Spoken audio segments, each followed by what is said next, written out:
As you saw in the previous video on Revelation, the prophecies to the seven ecclesia have nothing to do with church ages, and the word church does not even exist in the original Greek text. It is literally an intentional replacement term that was transposed on top of the word ecclesia. And unbelievably, the term church actually comes from circe, from the Latin word circus, and from the Roman goddess who was the mother of the Latin Empire and was the daughter of the sun. You saw that the apostasy was already underway as John was writing the texts of Revelation, and John opens the book with the declarative statement that he is in the tribulation, using both the definite article in the Greek and the present tense. And you saw that one did not have to go any farther than the first 9 verses in the book to have 30% of its texts in direct contradiction with Counter-Reformation theology's claims concerning eschatology. And that it was obviously a non-biblical scheme of prophecy which basically just simply ignored texts in order to maintain its credibility. You also saw that the book of Revelation does not describe the rapture of any church in Revelation chapter 4 verses 1 and 2. Instead, it records the common linguistic expressions for describing a visionary revelation in the scriptures. And unlike what most people have been fraudulently led to believe, instead of describing a non-existent rapture, John uses the first-person singular in Revelation chapter 4 verses 1 and 2, to describe a revelatory vision of the sky, in which he begins to lay out a template for the astronomical dating of his prophecies. In the same way coded references to astronomical positions were mentioned in African American spirituals in order to help slaves escape to freedom, using the information for navigational purposes. So too, John creates a dating template in the sky to astronomically date his prophecies, just as the Hebrew prophets such as Daniel had done, who had come before him.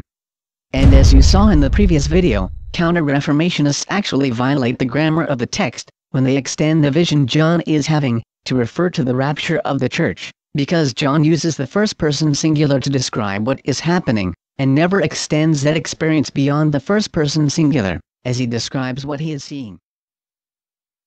As you saw in the third video in this series, Counter-Reformationists violate the grammar of biblical texts to make their claims, and literally interpret texts as nothing more than ink blots for free association. And they make claims about the texts of Revelation which are refuted, not only by the very words that are used in the Greek text, but even direct statements made by the author. You saw that you have to go no farther than the first 9 verses of the book to see that Counter-Reformation theology was flatly contradicted by John, who clearly states he is in the tribulation, using the definite article and present tense in the Greek. You saw how Counter-Reformationists want you to believe the entire book is about thousands of years later in the future, yet John says his timeline is active with his very writing and it refers to immediate history, and even past events on the timeline. You also saw that the comments made to the 7 ecclesia refuted the idea there had been no apostasy yet in history.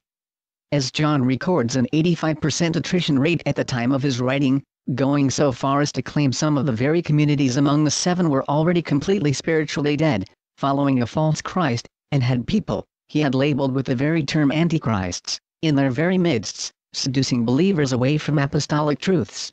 And you saw in the 4th video in this series, there is no way you can take Revelation 4 to refer to a throne in heaven after a rapture, unless you wish to claim God's throne is laying on its side and occupied by a 2-stone idol.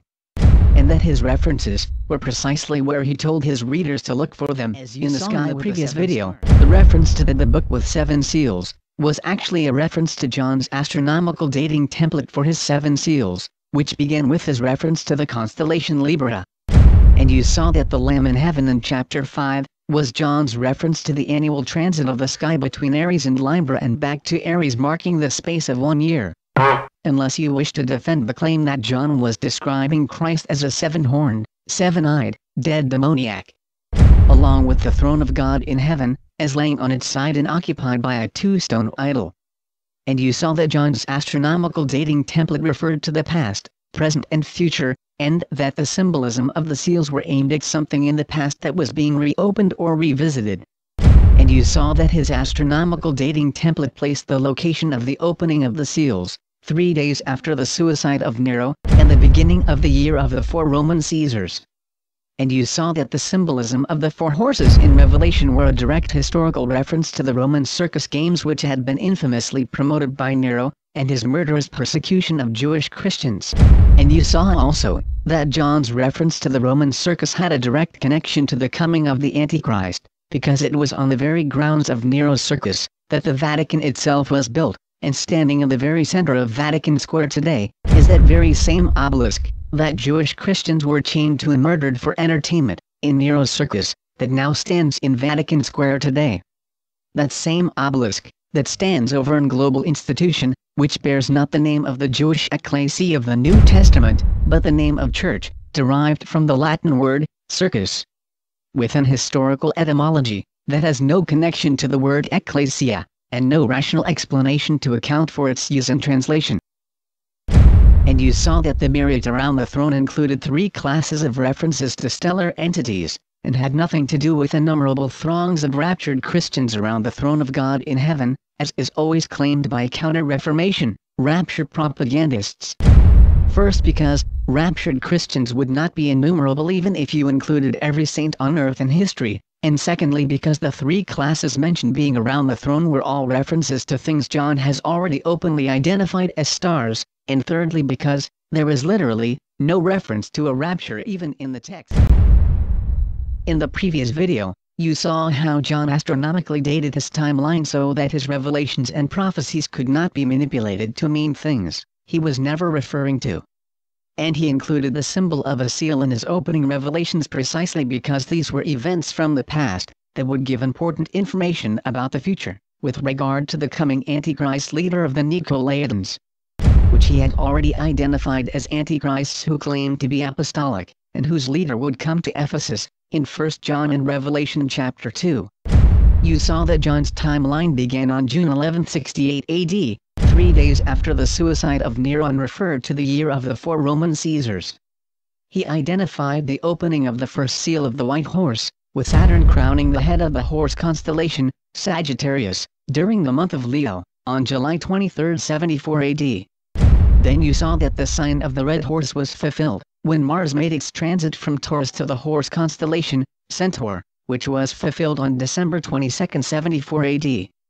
You saw the third seal was opened and fulfilled with a new moon in Aquarius, and a following lunar eclipse in the Aquarian lunar cycle, over the head of the horse constellation, Monoceros, on the following day, December 23, 74 AD. And you saw that the fourth seal was opened, with the location of Venus over Scorpio, and the sign of the pale horse in a head-down position on the horizon, with Venus following in a retrograde movement back into the constellation Ophiuchus, which occurred on December 24, through the 27th, 74 AD.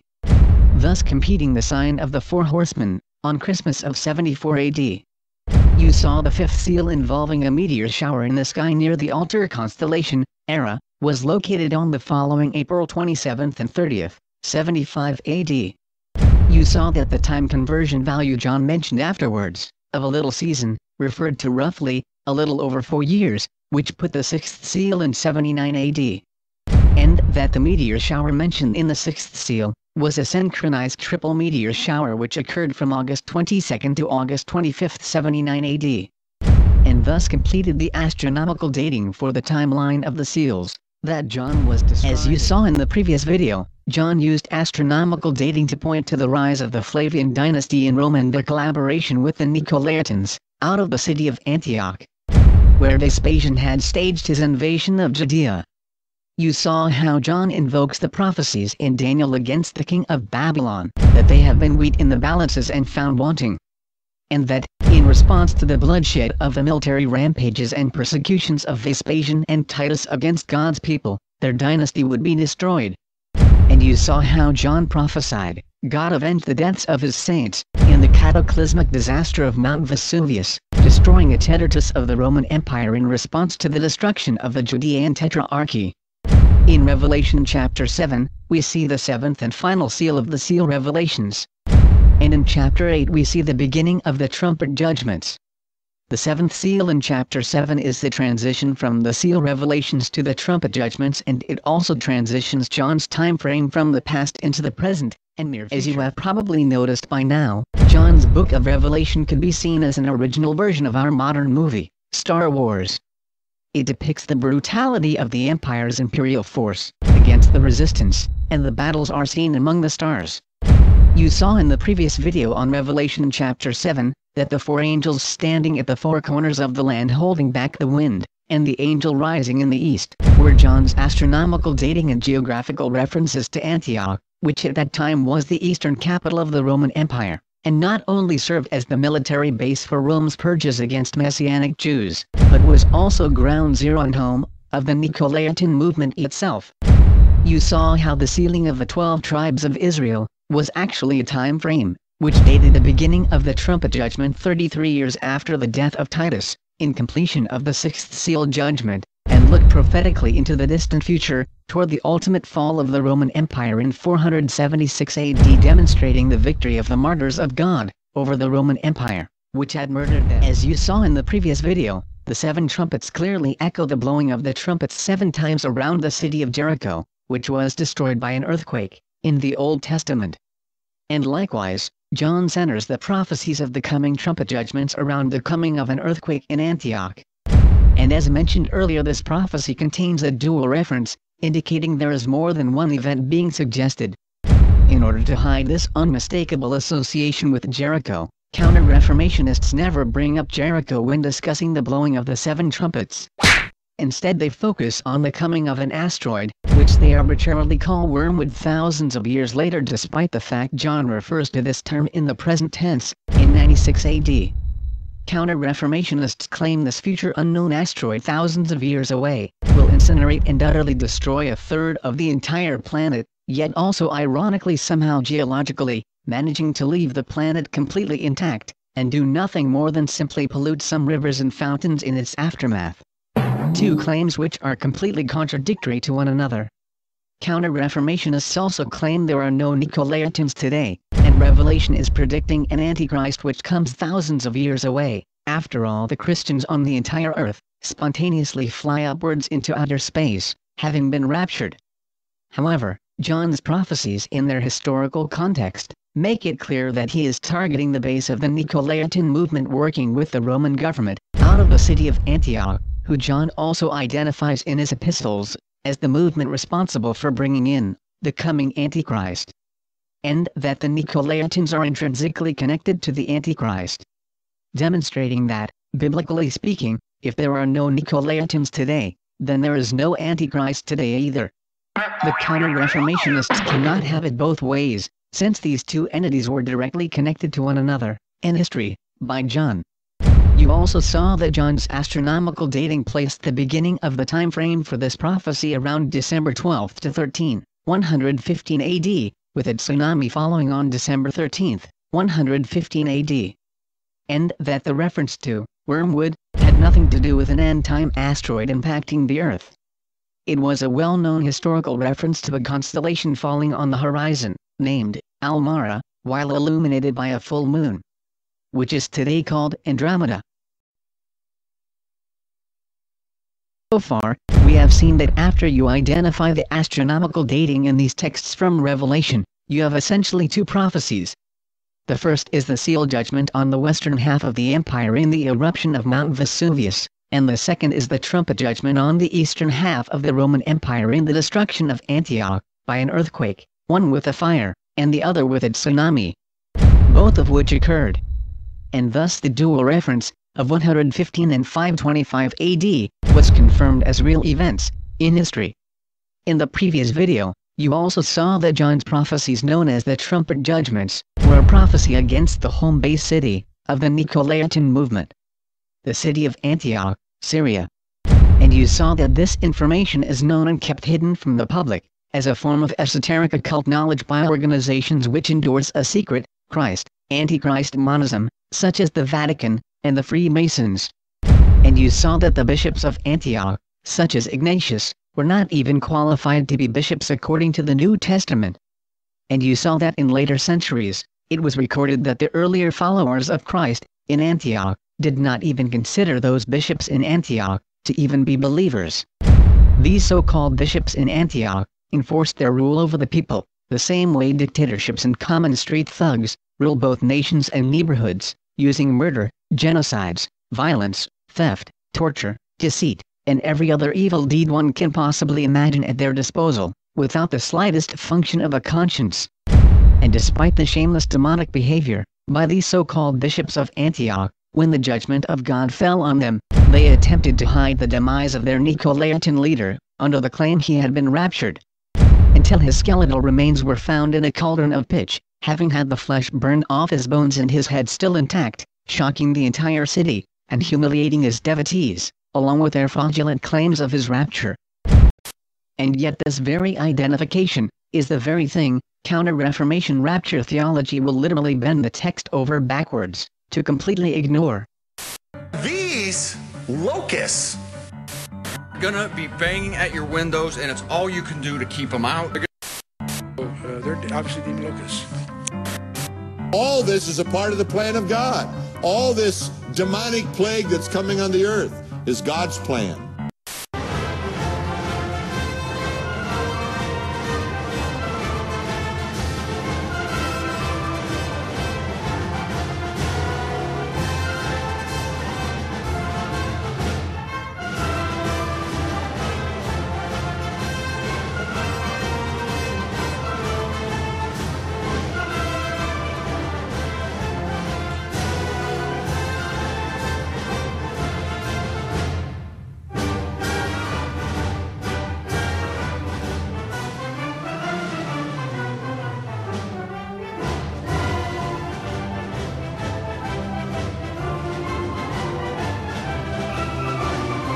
So the fifth trumpet, according to John, would begin around 312 AD and be marked by astronomical events involving first, the appearance of a comet or asteroid in the sky, which did occur in 141 AD, and then 168 years later, will be followed by a fairly large meteor impact in 312 AD.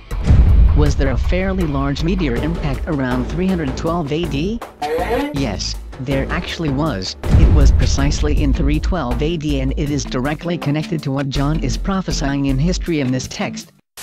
Once these events occur in history, the woe in this prophecy is fulfilled. And it is done.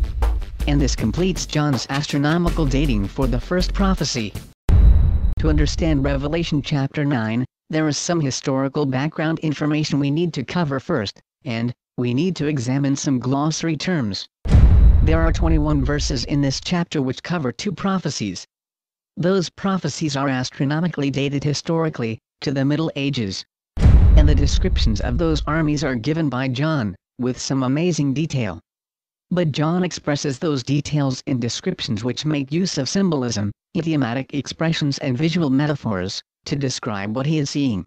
And all of this language is historically contexted, within the culture and language that John is writing in.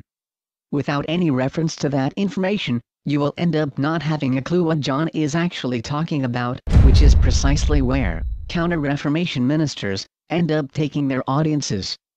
So here is a list of terms and phrases we will examine historically, before we begin. First, in verse 1, in the English translation, we read the term bottomless pit. If you don't know what a bottomless pit is, how would you ever know if anyone was ever given a key from it? So we need to examine this term. Counter-Reformationists claim this is a real pit that goes into the center of the earth, and has no bottom.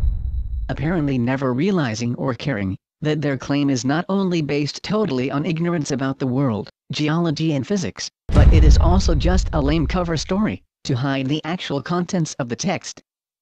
If you look up the term abyss in a biblical dictionary, encyclopedia or lexicon, the explanations will bounce all over the place about it.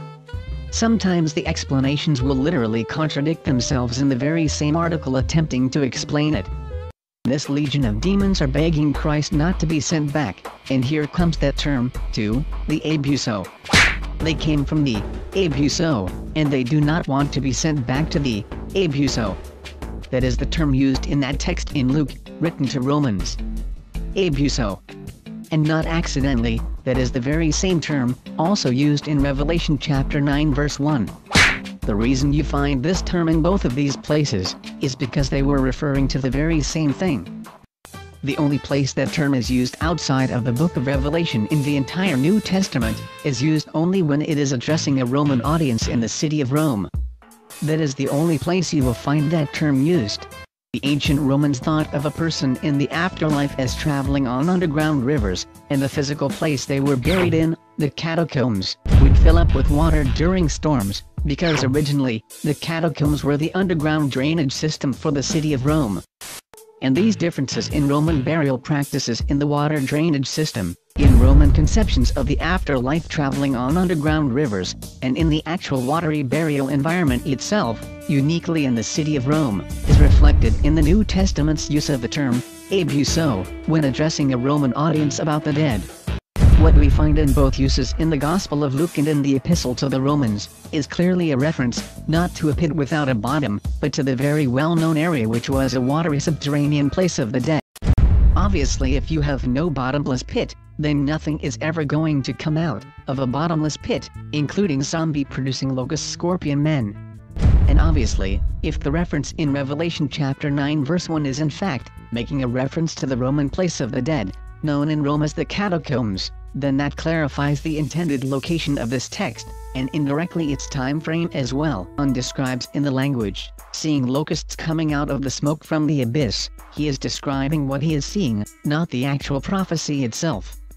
This is done throughout the book of Revelation, and he usually explains the difference in his texts by making a literal reference after his symbolism. 12. You saw in a vision, an orc pest control man, spraying pesticide to kill roaches, and all of a sudden, out of his spray can, came a stream of roaches. That would not be literal, but it would describe a nightmare scenario. That image is illustrated in John's symbolism, describing locusts coming out of smoke and fire, which is the very thing the ancients used to eliminate them. So John is intentionally attributing characteristics that are uniquely human traits to his description of these symbolic locusts. The term is used in the Old Testament, which he is referencing. The second is that is precisely how this very army would actually be described in the future when it actually emerged. And the third reason that John used the term locusts, and possibly the most obvious reason of all, is that that was an extremely accurate visual metaphor for what they actually really looked like. It was known as barding. And when you covered the horse in plate armor, the horse took on the strange appearance of a locust. You discover what the former name of these crossbows actually used to be. The locust army of Revelation chapter 9 has the power of scorpions, just as our army today has the power of blackhawks and warthogs. Scorpions they had in Asia Minor and in the Middle East are known by the species name of Androctonus, which is Latin for man-killer. They are also called fat-tail scorpions. And this was the scorpion species that the Roman military weapon was named after, that we just got finished looking at. But John is writing a riddle of contradictions or hypocrisy. They worship death, and never realize it. They desire death, but even death doesn't want to have anything to do with them. Despite the fact they venerated corpses, and spent days and weeks in catacombs and crypts fondling and praying to the dead, precisely as John describes them, they also simultaneously criminalized suicide. It had nothing to do with the magical suspension of all death, on planet Earth, no matter what anyone did. In fact, it was quite the opposite. Literally. John points out the hypocrisy that while these men actually worship death and the very angel of death was their spiritual king, they also simultaneously criminalized it. If death was so great, why did they criminalize it? John turns the hypocrisy of that contradiction into an insult about them, stating that even the object of their worship and veneration, which was death, wanted nothing to do with them. You have just seen that the term bottomless pit was used to hide the actual term abyss, which in historical context in the New Testament, was a reference to the Roman place of the dead, also known as the catacombs in Rome.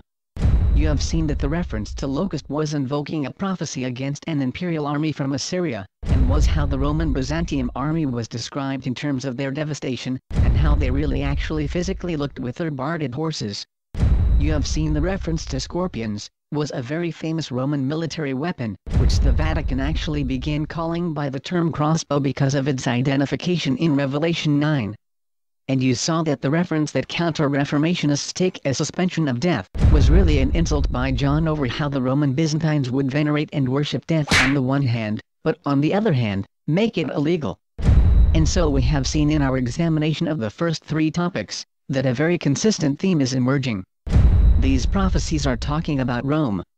Not the end of the world, not Muslims, not aliens from outer space, not liberals, communists, Jews, or a future America, or England, but Rome. Rome's place of burial, Rome's Calvary, and Rome's weaponry. John is still discussing Rome. And he is discussing the future of Rome in context to the future demise of the Nicolaitan city of Antioch, as the eastern capital of the Roman Empire. John is discussing a future army of the Roman Empire, under a new military order which he describes in verses 1 through 12. The second army is described by John as God's judgment on this first army, which is, as he describes them in verse 1, a Luciferian army, headed by the Antichrist.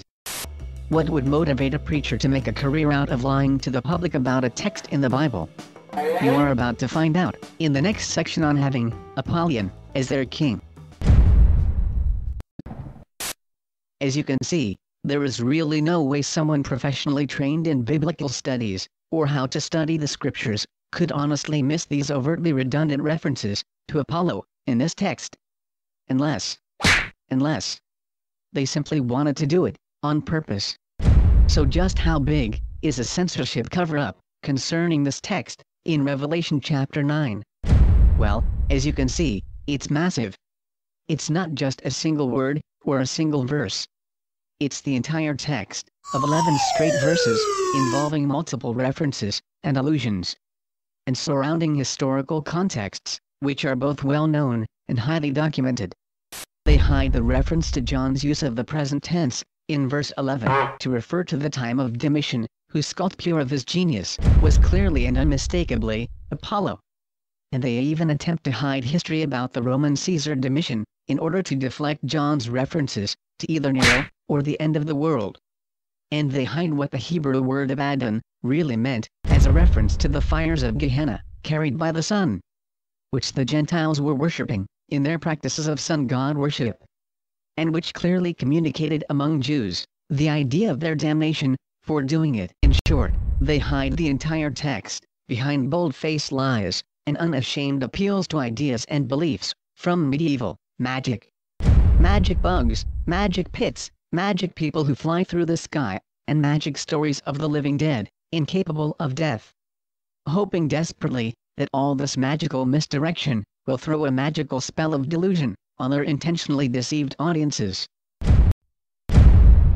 You saw in the previous videos how the identity of Apollyon has been intentionally hidden from the public by the Counter-Reformation, and that this attempt to hide the references in Revelation chapter 9 verse 11 to Apollyon stretch back as far as the Edict of Thessalonica, and the translation of the Latin Vulgate itself by Jerome.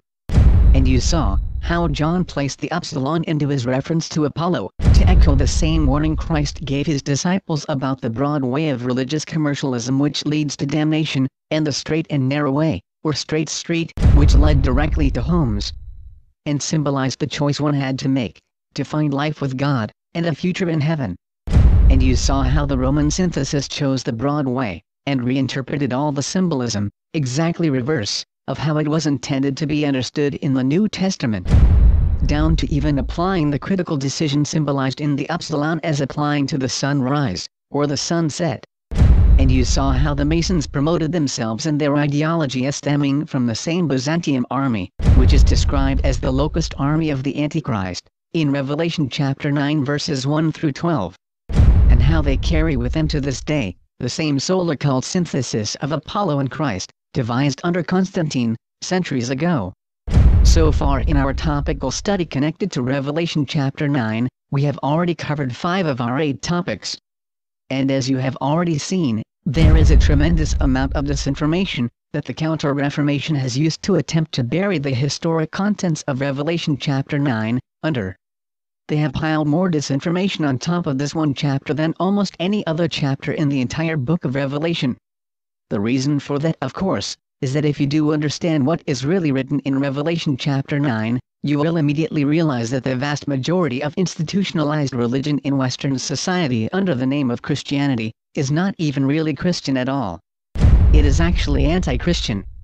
Or as John actually called it historically, Antichrist.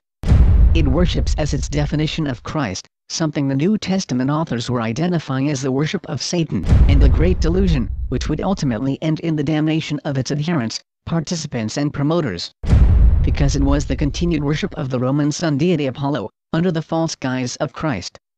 And it was developed fully and intentionally from the beginning of its institutionalism to be the exact and precise opposite of what is found in the New Testament. This opposite nature is not accident.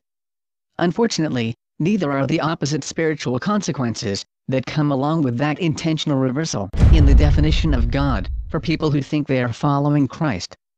When the historic fact is, they have been intentionally deceived into following a very cruel deception, which is in reality its exact and precise opposite.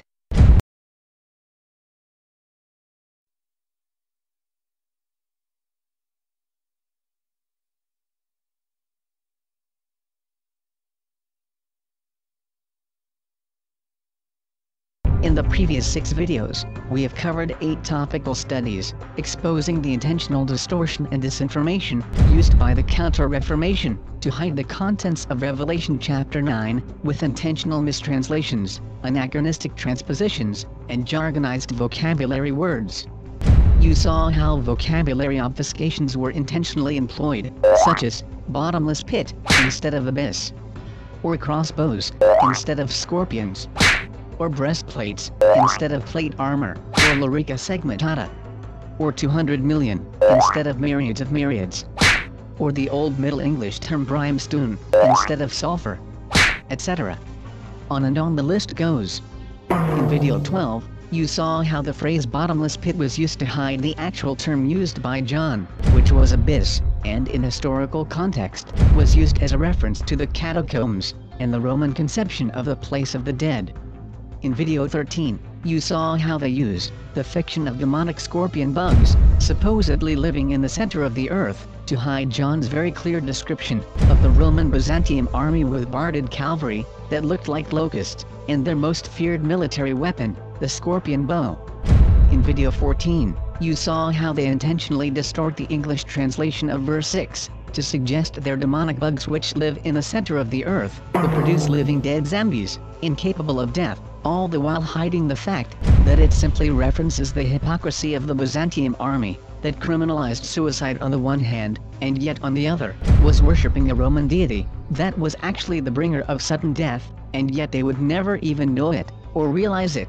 In video 15, you discovered how they hide John's reference to breastplates of iron, actually referring to the rise of plate armor, made from iron, beginning with the emergence of Rome's lorica segmentata, and instead draw little bug shields on their fictional demonic locust bugs that allegedly live in the center of the earth. Or claim it is future modern Kevlar, made from plastic polymers. Despite the fact, John clearly specifies, it is made from iron. Just as plate armor really was. In video 16, you saw how they hide the reference to the Roman Greco deity Apollon, known as Apollo in Latin, behind intentional obfuscations of the entire Greek text, from verse 1 all the way to verse 11.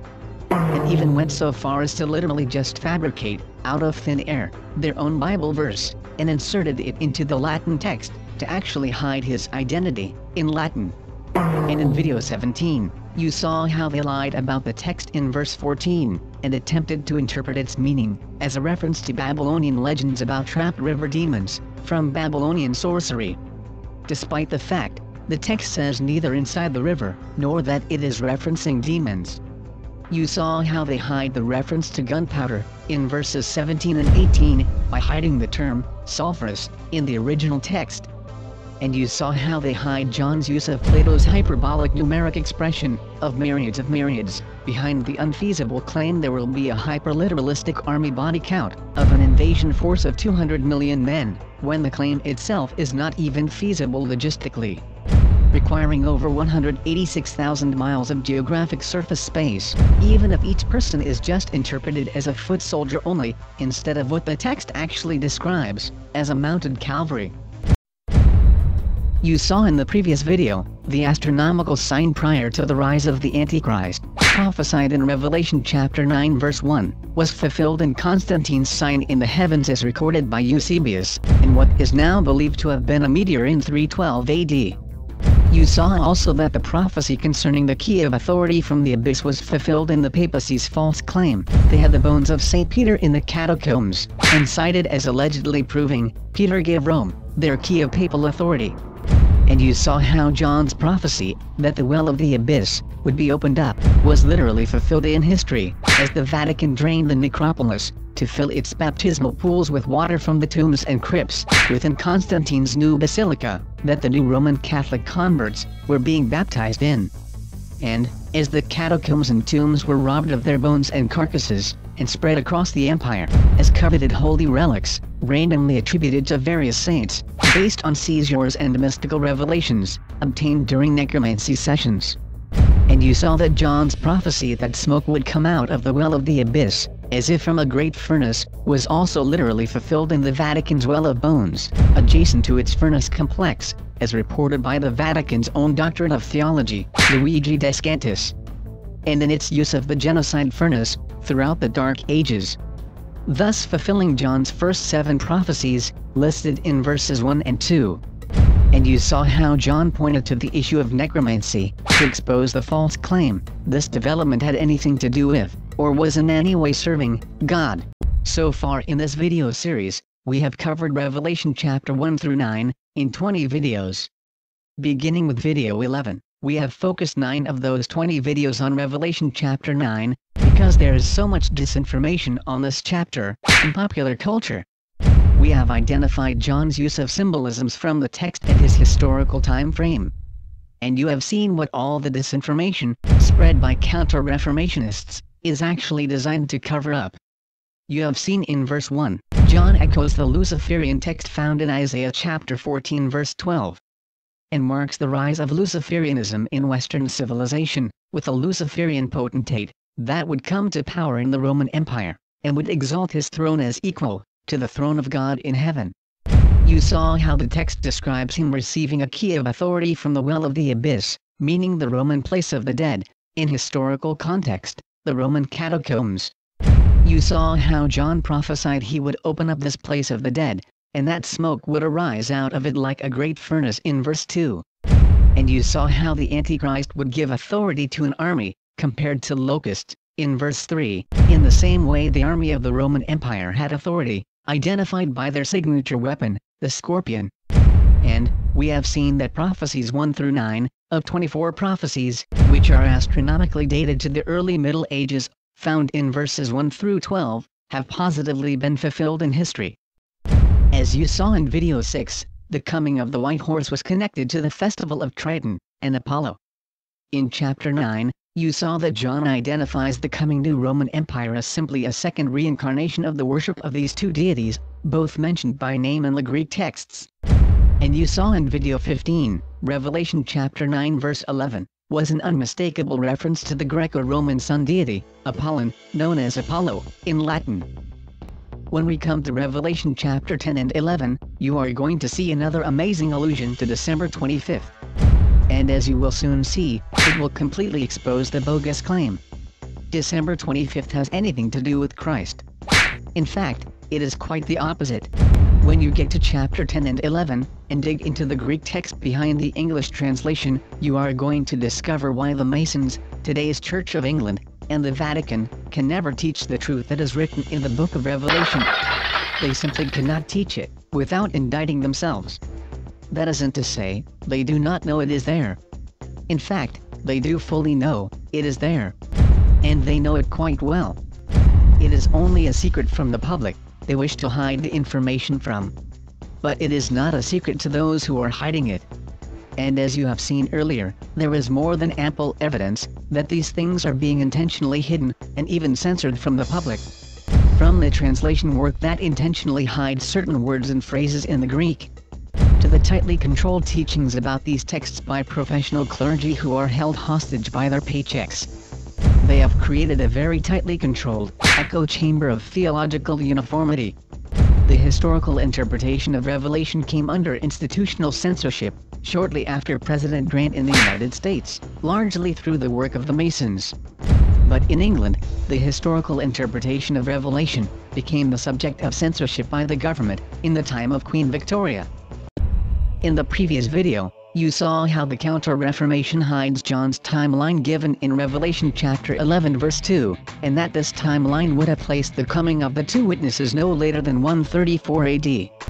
And the conclusion of the entire period in Counter-Reformation theology, which they refer to as the 7-year tribulation period, is completely finished by no later than 138 AD. And based on their own dating methods, the two witnesses would have come and gone several centuries ago, not at the end of time or the end of the world, as they claim.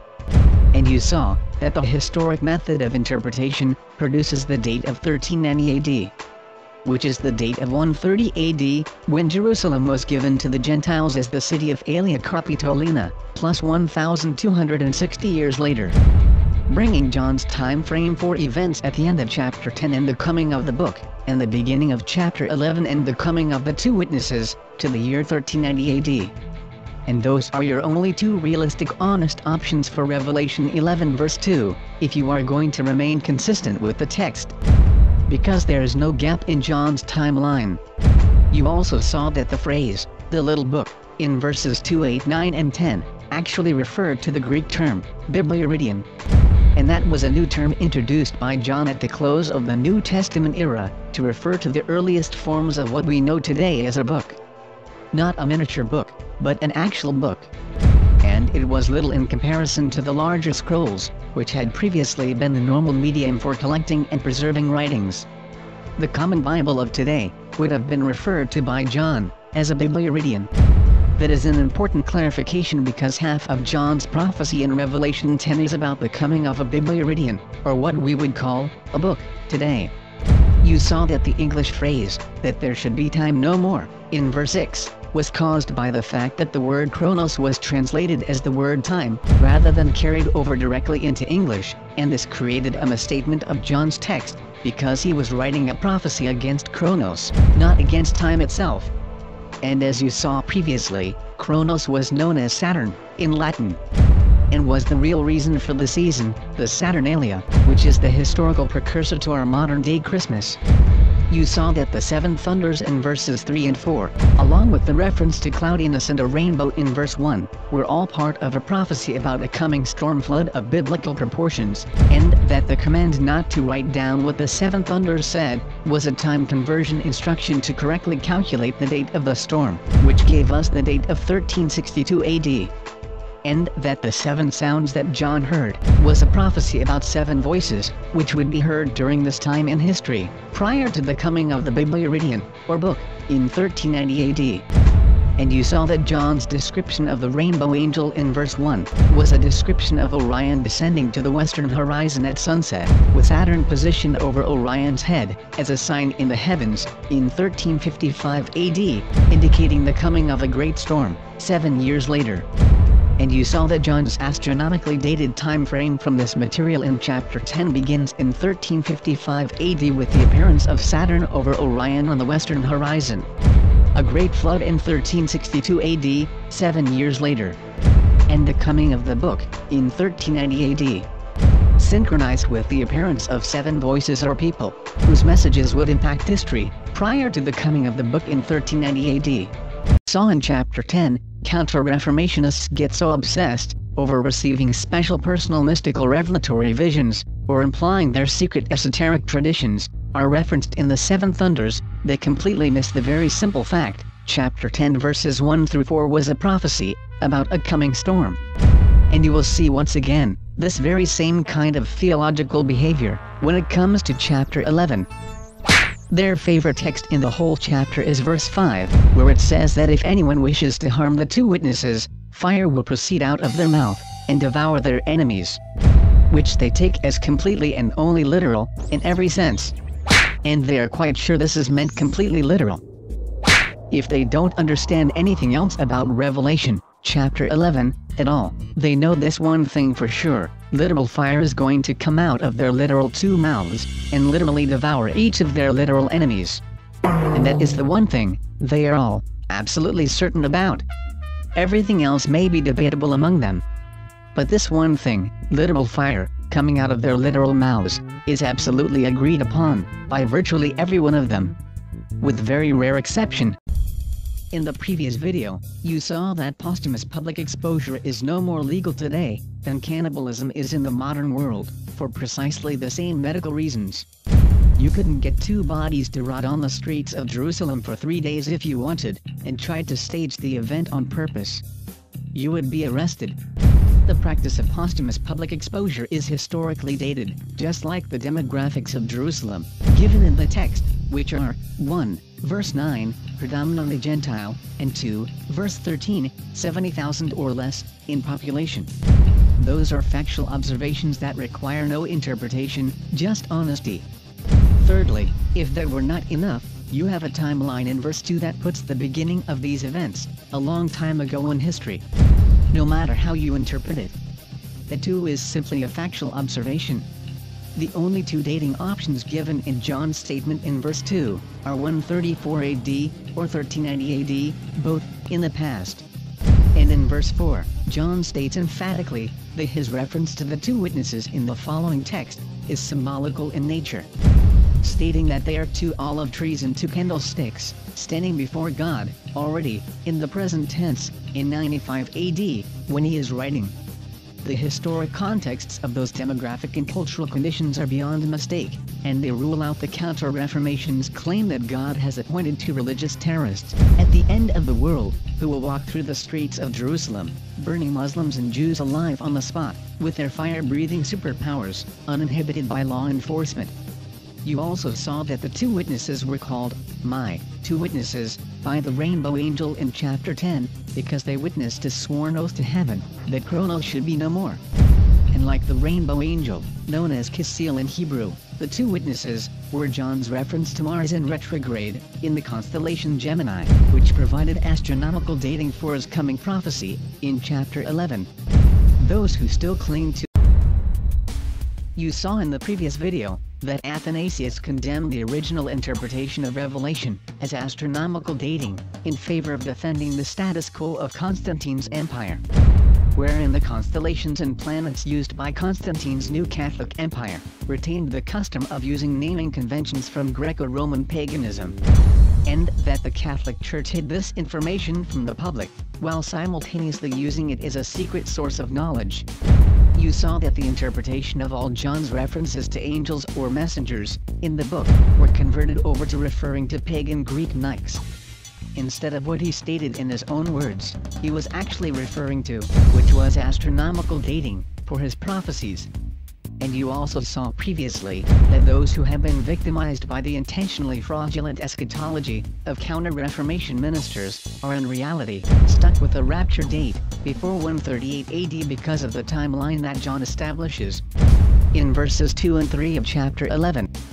But that is not all they are stuck with. They are also stuck with the credulity and biological problem of 2 fire-breathing prophets that can belch out streams of fire at will, because of verse 5.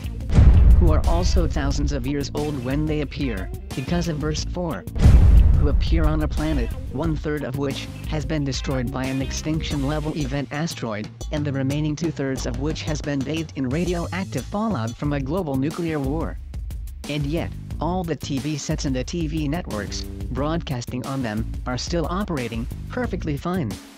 And you saw in the previous video, also, that John's actual timeline for his prophecy, established with 5 different dating methods, meets the actual requirements of its real historical context, noting that period of time, in which Gentiles were the dominant demographic population in the city of Jerusalem. During a time in history, when people really were burned alive for heresy, when posthumous public humiliation through corpse exposure really did occur, and when an earthquake really did happen, when the population of the city of Jerusalem was actually and really under 70,000 people. And a real historical timeline that picks up precisely and exactly where the previous timeline in chapter 10 actually and really did end. All the bizarre explanations for this chapter by Counter-Reformation eschatology have been concocted for the simple reason they did not want the public to really know what was in their own Bibles. because it might hinder their political agendas to restore the Roman Reich across Western civilization once again. The very same Reich that Adolf Hitler himself was so intent on restoring in the world prior to World War II. And these are the very same people who are now in control of virtually all our religious institutions and ministerial pastorates in America today because of the disinformation work introduced by the counter-reformationist C.I. Scofield and promoted by the Masons, known today as rapture theology. And when we come facts of Revelation chapter 11 are: first, the two witnesses are time-framed to come 42 months after the giving of Jerusalem to the Gentiles, which occurred in 130 AD. Depending on how you interpret dating in the book of Revelation, that gives you either 134 AD or 1390 AD as your only two options. So no matter how you read these texts, and no matter which dating method you use, John's text concerning the two witnesses refers to something that has already happened in history. In either case, there is no question about this fact, because John states his timeline in verse 2 and 3 overtly and gives no gap in his description of it, to produce any other option. That is the first and most formidable fact that must be acknowledged. Meaning there are no literalistic two people in the future at the end of time who will come and prophesy in Jerusalem, described in these texts. And in fact, if any do, they have nothing to do with John's prophecy in Revelation chapter 11. Because he gives the date of what he is talking about prophetically, and it is a very long way from the end of the world. Secondly, John states that the two witnesses he is describing are symbolical, equating them to the two trees in Zechariah 4 and the two Sabbath candles, and stating that they are positioned in heaven, in the presence of God. He does not use the phrase "they are like these things," but that they are these things, ruling out a literalistic interpretation. Thirdly, he says they retaliate against their enemies for being burned to death by burning their enemies to death in the very same way. And then goes on to describe more things they do afterwards, obviously ruling out a literalistic reference to two people. Fourthly, John describes the beast declaring a war against the two witnesses, using a term that refers to armies and nations, not individuals. You do not wage a war against only two people, you have a fight with them. John uses the term that refers to entire armies and nations. A war between nations. And that is after they have already been burned to death. Fifthly, he says at the end of this war, the witnesses are defeated and killed, which is after they have already been burned to death. You cannot kill someone who has already been burned to death. Once again, ruling out the Counter-Reformation's literalistic interpretation of only two people. And sixthly, they are revived or awakened in verse 11 and afterwards ascend into heaven, where John has stated in verse 4, they already are. You cannot ascend into a place, you already are. Once again, ruling out the Counter-Reformation's literalistic interpretation. After all these factual contradictions in the text, with the Counter-Reformation's literalistic interpretation of the two witnesses, there is said to be an earthquake in Jerusalem in verse 13. But, the demographics, the funerary laws, the legal procedures, and the population density are all mentioned in the text, and none of which describe a present day or a future city of Jerusalem. From the descriptions in the text itself, Jerusalem is described as a small town of 70,000 or less in population, and is under Gentile control, with Gentile demographics. Its residents are described as coming from many nations, and at a time when there are no funerary laws, no city morgues, and no sanitation laws, requiring the removal or burial of dead bodies in the streets. This places John's description of Jerusalem, historically, clearly before the end of the 1800s. The two witnesses are described by John as symbolic, and Jerusalem is described by John in terms of historical context, not anywhere close to the end of the world, as claimed by Counter-Reformation theology. And those are the raw facts of the text before you ever get to any interpretation for them. Those are simply the ugly raw bare facts of the text, as it is. A full 50% of all the texts in Revelation chapter 11 verses 1 through 14 openly contradict the claims of counter-reformationist eschatology about this chapter. A full 50%. And as you saw previously, John uses the phrase 7 voices to describe the coming of John Wycliffe and the Lollards, because the Lollards had 7 founders and the word Lollard itself means to mumble with the voice. and they were responsible for bringing forth our modern Bible, which John refers to as the Bibliaridion in chapter 10. In chapter 11, he continues this same prophecy, describing two witnesses, and as you saw, the word Protestant comes from the Latin word which means to bear witness. The number 2 is relevant because they were originally called by two names, Calvinists or Lutherans, thus John's use of the number 2 for these witnesses, because they literally were known by two names. And they are described in verse 3 as being clothed in reform, which in fact is precisely what they were, being later called the Reformation. And you've seen, in keeping with his stated intent in chapter 1 verse 20, that John overtly states his references to angels do not refer to Greek nights in the sky, but instead are his references to astronomical dating, or signs in the heavens, that date his prophecies throughout history. In the previous video, we covered 3 points of historical background concerning the fulfillment of chapter 11 in history. The first point was the fulfillment of the prophecy concerning the use of the symbolism of two witnesses. Witnesses being a reference to the original meaning of the term Protestant, and two because they were called by the name of two people, Calvin and Luther. And this usage prophetically echoes the very same usage that is found in Revelation chapter 10, concerning the 7 voices, where John uses the expression as a reference to the term Lollards, and the fact that there were 7 founders. We looked at the subject of the burning of witnesses, and the attempts by Roman Catholic and Orthodox apologists to excuse or deny this history of genocidal exterminations against Christians in Europe. And we looked at the use of propaganda terms, dualism and monism, to dismiss and deny the widespread existence of European Christians who regarded the Roman papacy as the Antichrist, prior to the Reformation, by centuries, who were also being burned at the stake because of their witness.